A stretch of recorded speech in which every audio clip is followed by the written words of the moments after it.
we've been taught that to basically fade off saying something is wicked or evil, or someone is evil or wicked. Even in Christian circles, it's frowned upon because of the culture that is flooding through the media, through talk shows, through Instagrams and TikToks and all these different avenues, has been used to brainwash the masses. But Jesus walked around saying, you being wicked, you evil, your father is the devil, things like this, because that was the reality. Because there was a people that can actually choose to be really wicked and evil. But we've been told, no, it's the devil, or it's a mental illness.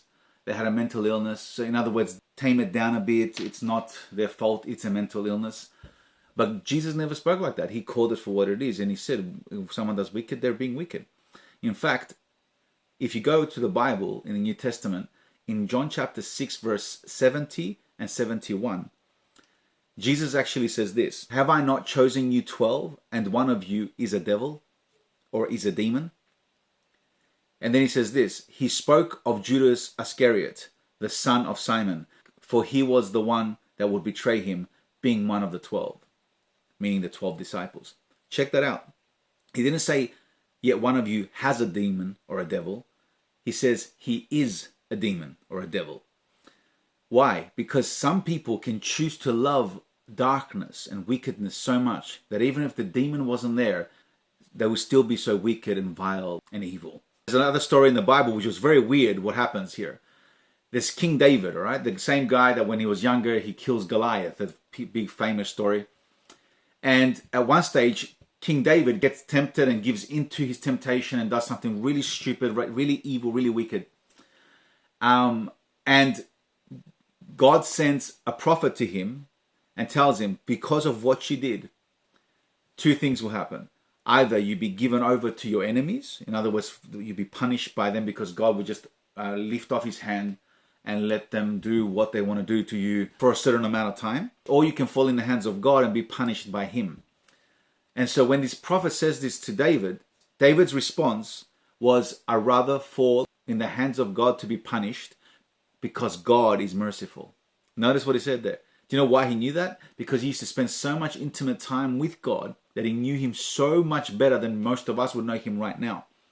But yet, as he veered off and started giving in to his, desires and his own flesh and his own ways instead of God's, he got lured into doing something stupid, something wicked, something evil. And because he knew God so well, he said, I'd rather fall in God's hands because he's actually merciful. Compared to who? Compared to people. And in saying that, I want you to know that we're still meant to love our enemies. Pray for those who despitefully use us and hate us and do us wrong for Jesus' name's sake. Because we're Christians. I'm just saying this so we can be aware of what the Bible actually says as Christians, because too long have we been silent and hiding in our little church buildings, but we need to make our voices known, because if you don't, more of the evil, wicked voices will be promoted.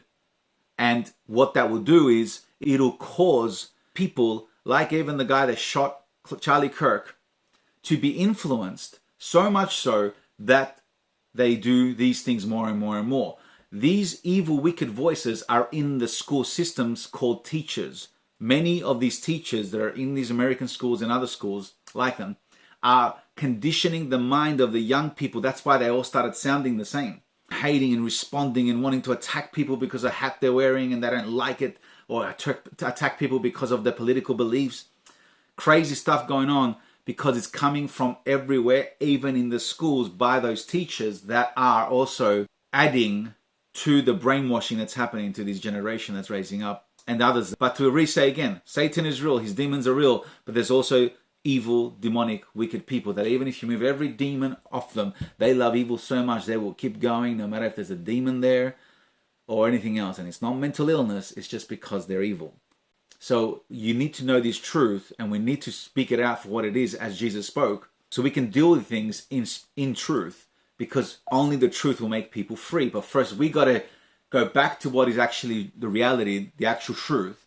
Stop calling and defending things, calling things and taming it down by saying, it's just a mental illness, just a mental illness, and call it for what it is. And then we deal with it the right way, the godly way, in helping to change things.